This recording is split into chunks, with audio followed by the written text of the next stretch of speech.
Hello guys, welcome once again. In the last video I have shown you how to pass parameters to your methods and how to return values. Now in this video I'm going to show you how to pass parameters by reference and how to pass parameters by output. And in addition I will also show you how to pass arrays to your methods by using the keyword params. So let's get started. Till now we have seen that how we can pass the parameters to the method by value. Now for example I have a simple method which is public static void my function, and I'm passing an integer to this method, and I'm just assigning a value of 10 to this integer which is my parameter. Okay, now I'm calling this function here. So what I'm doing is I'm just declaring another integer y in my main function, and I assign this integer variable a value of 0, and I will pass this integer to my function which is this here, this parameter. I'm passing it as y, and I want to see what is the value of y now. So I will just print this by using console.writeLine. So what do you think will be the value of y, or what will be the printed value here? Will it be 10? Because what we are doing is we are passing this integer here, and now the whatever integer we pass, we assign the value of 10 to this integer. Or will it be 0? Because it's initialized as 0, y is initialized as 0. So let's see by running our program what is the output, and the output is 0. Okay, so now what is the meaning of this? The meaning of this is, because we are passing by values, so whenever you pass any parameters to your function by value, it will just copy the value here, and then so whenever you pass this y to here, it's a copy of y. Okay, and not its address. So whenever you pass the copy of y here, and this y will now be x, and x is equal to 10, but this value will remain the same because it's this y is a copy and not the actual address which we are passing. So another way of passing a parameter to a method is pass by reference. And the pass by reference means we are passing the memory location of a variable in a method, right? So let's see how we can use reference here. We just need to give this keyword ref here, and now you are telling your method that take the reference or the address of the variable which you pass here, and then assign to that as address the value of 10. So it's not a copy, we are just taking the address and assigning the new value to the address, and we are not just copying the value to the copy, right? So as you can see, it's showing you the error here, but when you use the keyword here, this reference in front of y, this error will go. Okay, and earlier our result was 0, but now see what happens. I will run the program, and now the value is 10. So by passing by reference, you are passing the address of your variable. So whatever is the value is assigned to this will be directly assigned to the address of the variable you are passing. And if you don't use this reference, you are passing by value, and it's just a copy you are assigning to your variable, and it will not be assigned to the address of that variable. So this is passing by reference. Now let's assume that, for example, I have a function, and this function name is my calc, which is my calculation. And what we want to do is we want to take the sum, and we want to take the product, and we want to print it.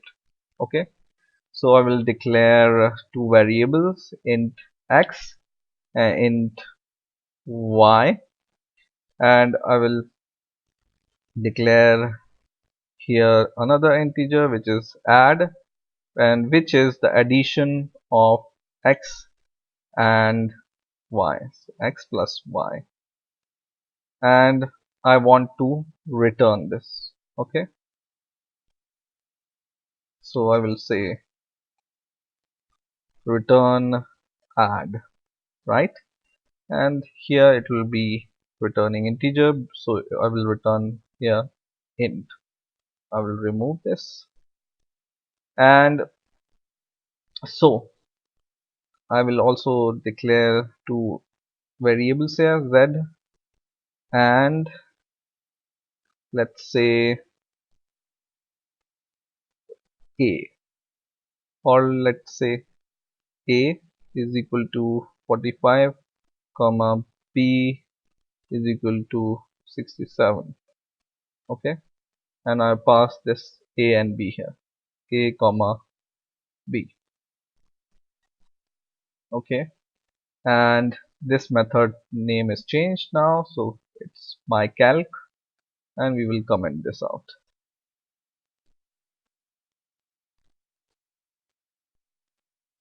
And here comes the comma, and this will go. So what this will do, you already know from the last videos, that this will add these two numbers, and it will return the addition of these two numbers, and you can just print the addition here, right, like this, and addition will be printed. So addition is 112 for 45 and 67. Now suppose you want the addition of two numbers and the product of two numbers, or the subtraction of two numbers. You can only return one value by using this return type, right? But how you can manage if you want two results from a method, for example addition and a product? There is a keyword called out, from which you can access two output from a function. So let's see how we can use this out parameter.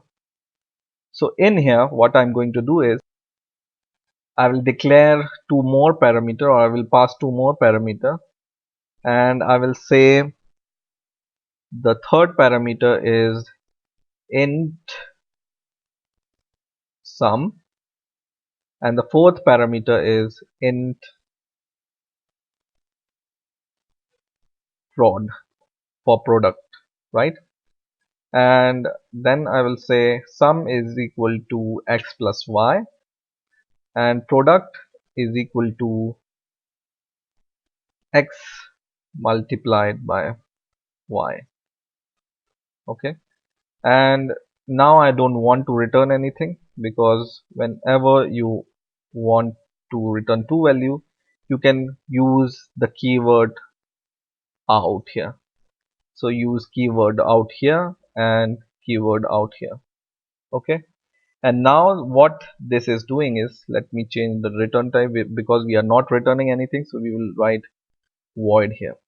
Okay, so now what this method is doing is, we are passing two parameters here, and what it does is it will take the addition of these two numbers and save it into this third variable, and take the product of these two numbers and save it into this product variable. And because of this out parameter or out keyword, this method knows that this is the output we are expecting. Okay, so whenever you add the out keyword here, it will source your method will store the values inside these parameters, and you can access these parameters in the main function. Okay, so let's see how we can access these two parameters. So now our function has four parameters, right? So we have first and second, number one and number two, and we want int some parameter, which I will initialize as 0, and int product parameter, which also I initialize by 0. Okay, and we are passing a and b as a number, so we are already passing a and b, and these sum and product we can pass it here as a third variable and as a fourth variable. So now whatever is the multiplication of your two numbers will be stored here and here, right? And you just need to use out keyword here also while calling this function. Okay, and this error is gone. So what we are doing here, we are passing these two numbers a and b, and we are summing those two numbers, save it into this variable sum and pass it here as a third parameter, and we can access this sum parameter by another variable sum, and now this value is stored here. And it's same with the product, we are calculating the product, saving it here, and we are accessing it with our product variable. Now for example, I want to show the result, so I can say sum is equal to a placeholder, which is 0, and product is equal to placeholder, which will be 1, and sum will pass as a first argument here and product as second. Okay, so now we can output two parameter at the same time, and now when we run this program, it shows the sum of these two numbers is this and product of these two numbers is this. So whenever you want to output more than one value from a method, you can use this keyword out, and you can store those values in those parameters which you initialize with this out keyword. And while calling, just use this out once again, and you need one more parameter to access that value from your method. So you need each parameter here, and now this value is stored here, and you can access it while you can print it or you can use it into your code. Now how you can pass an array to your method, that's next. So to pass an array to a method, let's delete all this code here, and let's delete all this code here also, and let's delete all the parameters here, and let's say this method is our array method. Okay, and we want to pass array to this method, right? So you can pass array like this. For example, you want to pass an array of string, so you can write string and this two square brackets, and for example you can name it as names. Okay, and what you want to do is, for example, you want to print all these names. So I can use for each loop, which I have already discussed earlier in the last videos, and I can print these. So I can say by these curly braces, I can say string name in names, and I can print it like console dot write line, and I can print this name here. Okay, and suppose I want to show the size of the array also, so I can write console dot write line, and I can say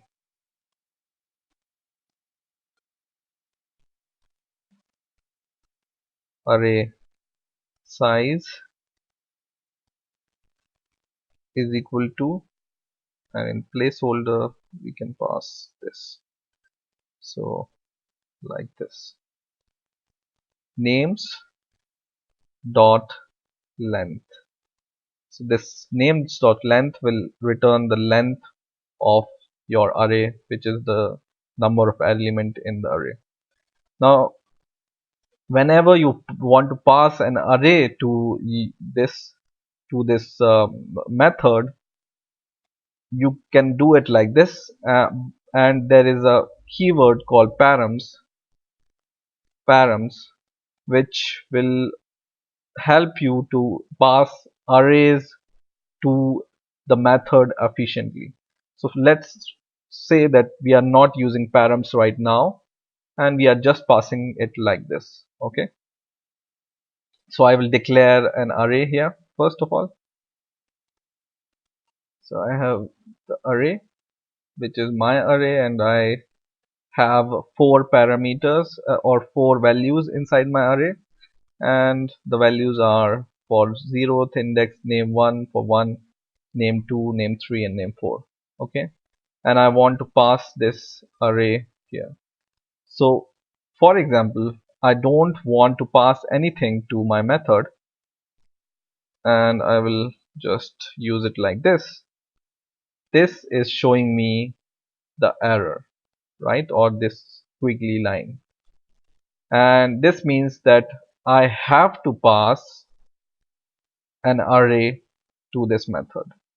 But whenever you use params keyword here, so you have added params keyword here, you can see here this squiggly line or error is gone, and you can even run your program and it shows array size 0 because you are not passing any array here, so array size is 0, and it's not even showing any error, and it's not printing any names because you haven't passed anything, but it's not showing any error, right?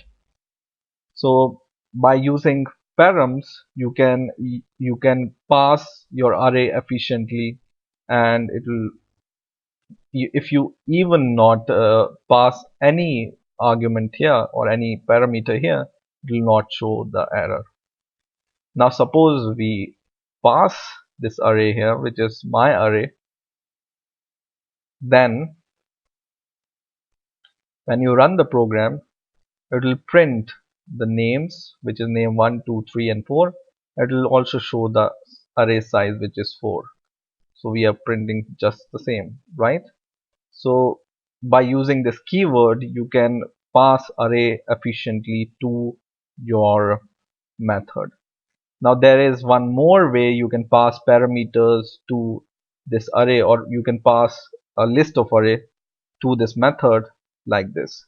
So you can pass first name, for example n1, like this, second name n2 inside this here, and third parameter and 3, for example.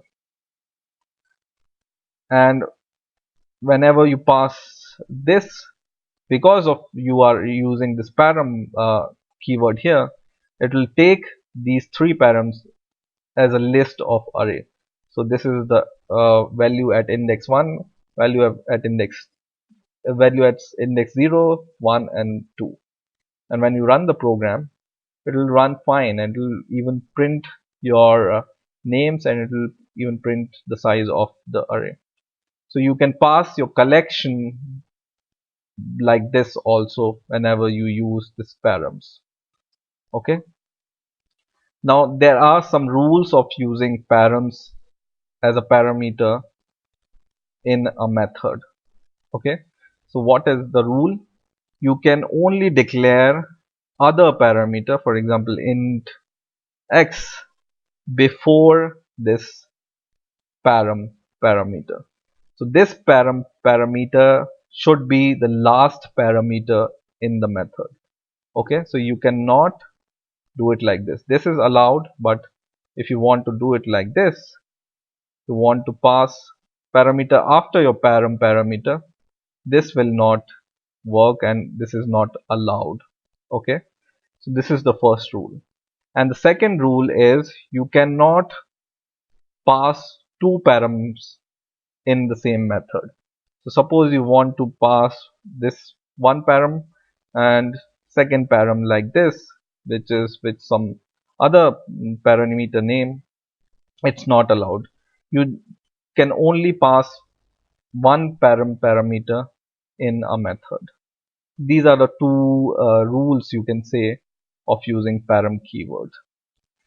So in this way you can use reference parameters, output parameters, and the parameters with keyword param, and you can pass array using this in C#. So I hope you have enjoyed this video. Please rate, comment and subscribe, and bye for now.